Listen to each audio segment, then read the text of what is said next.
Ito yung manok. Muna ko dito mga boss. Pangit na yung area namin mga boss. Kasi maputik. Ito yung panglaban ko mga boss. Mga siguro mga January 3. Tagalogin mga boss. Ito 5 to labos, 5. Ito 2 times winner na to. Saka ito pang iba.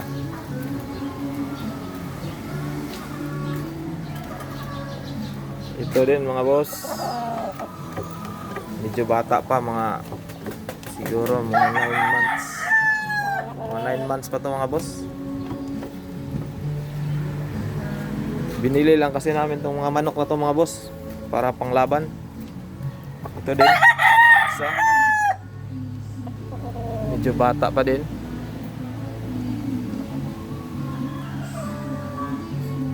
Sa January pang laban ito mga boss. Ito din pang 5.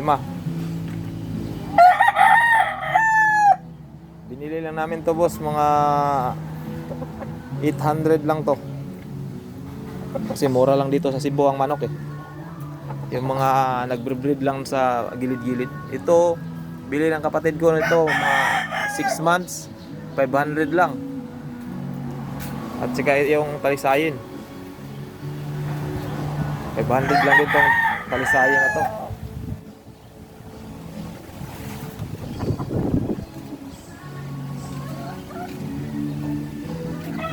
Itong isa naman to, 1.5 ang bili namin ito.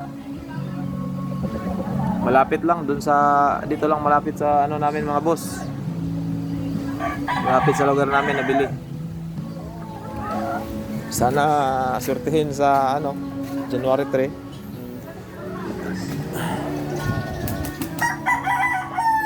Pangit lang kasi lugar dito, maputik. Hindi mo masyadong makondisyon yung mga manok. Pero gagawin ko lahat para nasa tamang kondisyon to pagdating ng ano, laban mga boss. Itong dalawang to, ito isa, ito at saka itong nasa kulungan, ito binili namin yan 1.6 yung dalawa mga boss. Ito breeding lang yan ng papa ko, itong kalisayin. Tsaka ito nagkasakit. Kinokondisyon sana namin itong ano mga boss, itong dalawa na nabili namin, kaso hindi natutunawan eh. Kaya hindi lang namin tinuloy. Baka sa sunod na. Yun, dalawa maputik. Pangit ng ano, area.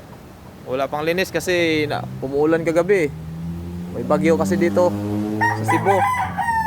Kaya ganito yung ano, maputik, maraming mga mga ano, dahon. Dito lang muna mga boss, at update ko kayo sa January 3 kung anong resulta ng laban. Salamat.